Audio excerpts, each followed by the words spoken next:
आज की इस वीडियो में हम जानेंगे कि क्या हम बिना पैन कार्ड के अपना फुल एंड फाइनल सेटलमेंट कर सकते हैं। तो ये हम कैसे जानेंगे? क्या मैं बोल दूंगा और आप मान लोगे? नहीं, बिल्कुल ऐसा नहीं करना है। इंटरनेट पे ज़्यादातर जानकारियाँ गलत हैं। तो अगर आप किसी भी वीडियो को देखते हैं तो देखिए क्या वो उस चीज़ को प्रैक्टिकली प्रूव करके दिखा रहा है। मैं पीएफ कंसल्टेंट हूँ, लेकिन फिर भी मैं आपको जो भी वीडियो बनाता हूँ उसमें प्रैक्टिकली चीज़ें दिखाता हूँ। तो आज की जो मैं आपको वीडियो दे रहा हूँ वो भी प्रैक्टिकल है, जहां मैं आपको ये केस दिखा रहा हूँ जिसके अंदर आप देख सकते हैं यहाँ आधार कार्ड लगा हुआ है, बैंक लगा हुआ है, लेकिन पैन में नॉट अवेलेबल है। और मैं आपको इसका ये चेक करके दिखा रहा हूँ कि हमने यहाँ पे फाइनल सेटलमेंट किया है। यहाँ फॉर्म 19 और फॉर्म 10C हमने भरा है। तो ये सबसे पहले जान लीजिए कि टैक्सेशन की क्या बात आती है। तो टैक्सेशन की बात के लिए मैं आपको खाली पेज पे समझा रहा हूँ। देखो, टैक्स की बात जो है ना वो फाइनल सेटलमेंट पे ही आती है, जब आप अपना 1910C भरते हो। अगर आप अपना एडवांस निकाल रहे हो तो वहाँ कोई टैक्स की बात नहीं है। उसके लिए मैंने वीडियो बना रखा है, उसमें आपको पैन कार्ड की भी ज़रूरत नहीं है। चाहे आप 50,000 निकालो, 60,000 निकालो, 5 लाख रुपए निकालो, पैन कार्ड नहीं होगा तो चलेगा। लेकिन 1910C में भी खास तौर पे हम पीएफ की बात कर रहे हैं। जो टैक्स वाली बात होती है वो पेंशन के ऊपर लागू नहीं होती है। तो अगर आपको टैक्स की बात देखनी है, अगर आपको पैन कार्ड की बात देखनी है, तो आपको अपना पीएफ बैलेंस देखना है। तो पीएफ का बैलेंस अगर आपका 50,000 यहाँ एक लिमिट है, लेकिन सेफ साइड पे रहने के लिए मैं आपको कहूँगा 45,000 देखिए। 45,000 से अगर आपका कम पीएफ है तो आपको पैन कार्ड की ज़रूरत नहीं है।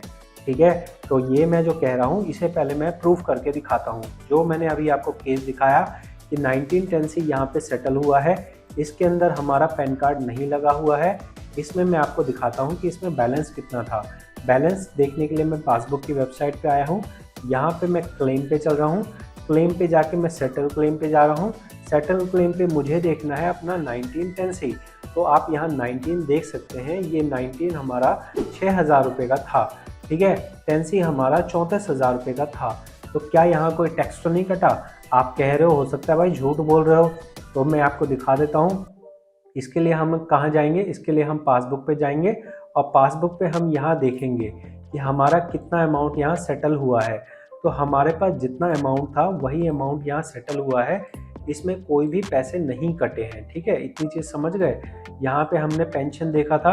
अब मान लो कि मैं यहाँ पे इसका पैन कार्ड लगाता। मैंने पैन कार्ड क्यों नहीं लगाया? मैंने पैन कार्ड इसलिए नहीं लगाया क्योंकि यहाँ पे मुझे पता है कि भाई इसका तो 50,000 क्या 45,000 क्या, इसका तो 10,000 से भी कम पीएफ है। तो इसमें टैक्स की तो कोई बात नहीं आती है। तो अगर मैं पैन कार्ड की रिक्वेस्ट लगाता तो वो पैन कार्ड की रिक्वेस्ट जाती एम्प्लॉय के पास और एम्प्लॉयर के पास जाती, कंपनी में जाती, और फिर वो उसको अप्रूव करने में 5 दिन, 10 दिन, 15 दिन का टाइम लगाता। तो क्योंकि यहाँ पे बैलेंस ही कम था, इसलिए मैंने यहाँ पैन कार्ड लगाने का झंझट नहीं लिया और सीधे सीधे मैंने अप्लाई कर दिया और पैसे आ गए। ये एक अकेला केस नहीं है, ऐसे मैं आपको कई केसेस दिखा सकता हूँ। लेकिन उसके अलावा मैं आपको ये कहना चाहूँगा कि देखो, यहाँ पे पीएफ अधिकारी के मूड की भी बात होती है। उसके मूड की बात होती है कि भाई वो देखता है कि भाई पैन कार्ड नहीं है, तो वो हो सकता है कि आपका फॉर्म रिजेक्ट कर दे। तो आप अगर मान लो सेफ साइड में रहना चाहते हो, अगर आपको अपना केवाईसी करने में कोई प्रॉब्लम नहीं है, तो मैं आपको ये सलाह दूंगा कि आप 1910C भरने से पहले अपना पैन कार्ड लगा लीजिए। पैन कार्ड में अगर नेम की स्पेलिंग इधर उधर है कोई प्रॉब्लम नहीं है, आप पैन कार्ड लगा सकते हो, वो चल जाएगा। लेकिन अगर आपको ये दिक्कत है कि भाई मैं पैन कार्ड नहीं लगा पा रहा हूँ, तो मैं आपको एक ट्रिक बताऊंगा। ट्रिक ये है कि यहाँ आप अपना समझ के चलो कि अगर आपका अमाउंट एडवांस निकालने से 45,000 रुपये से कम हो जाता है तो पहले आप एडवांस निकाल लो। मान लो आपका बैलेंस कितना है, निकालने से पहले 70,000 रुपये है।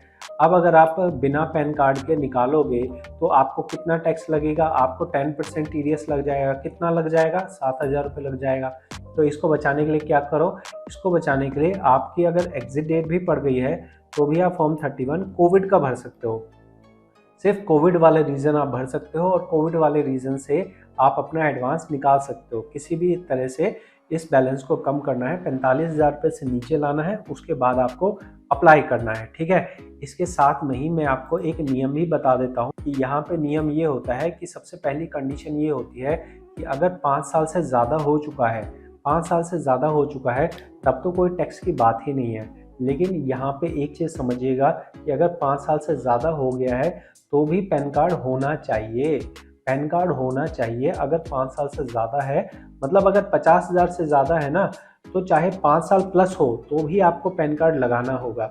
क्यों ऐसा होता है? ऐसा इसलिए होता है क्योंकि इनकम टैक्स वाले कहते हैं कि भाई जब कोई विड्रॉ कर रहा है 50,000 रुपये से ज़्यादा तो आप हमें रिपोर्ट करो, हमें रिपोर्ट करो। तो रिपोर्ट करने के लिए क्या होगा, यहाँ पे जो पीएफ वाले ले रहे हैं आपसे आपका आधार कार्ड ले रहे हैं, आपसे आपका बैंक ले रहे हैं, आपसे आपका पैन कार्ड ले रहे हैं। तो आधार और बैंक तो इसलिए ले रहे हैं ताकि आपकी पहचान की जा सके और आपके पहचान वाले बैंक में दिया जा सके। ये जो पैन कार्ड है ना, पैन कार्ड से पीएफ वालों का कुछ लेना देना नहीं है। ये तो इनको मजबूरी में इनकम टैक्स वाले कहते हैं तब इनको लगाना पड़ता है।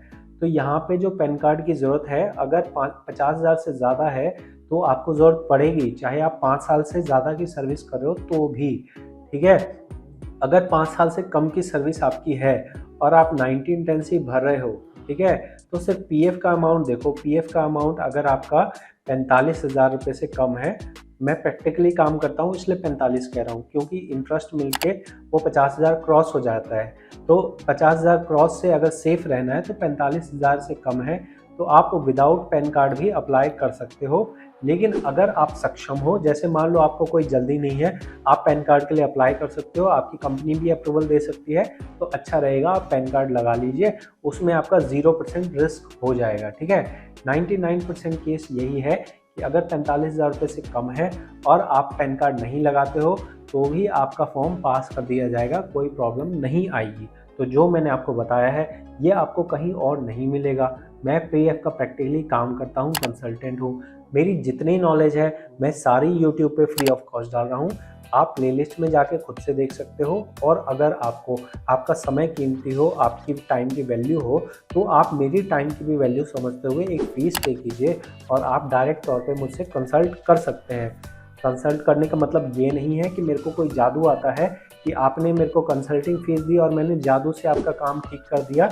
मैं जो भी तरीका, अगर मान लो आपका काम नॉर्मल तरीके से होना होगा तो मैं वो तरीका बता दूंगा, आप उसे फॉलो करो, आपका काम हो जाएगा। और अगर आपको मुझसे फॉर्म भरवाना हो या आपको मेरे से कंसल्ट करना हो या आपको पीएफ ईएसआई का कोर्स लेना हो तो आप ये सारी चीज़ें मेरे से कर सकते हैं। जो मैं इन्फॉर्मेशन है, जो नॉलेज है, वो फ्री ऑफ कॉस्ट दे रहा हूँ। अगर आपको एडिशनल सर्विसेज चाहिए तो उसके लिए आप एज ए फीस पे करके मुझसे कंसल्ट कर सकते हैं, कांटेक्ट कर सकते हैं। तो मिलते हैं अगली जानकारी भरी वीडियो में। इस वीडियो के लिए इतना ही। बहुत बहुत धन्यवाद।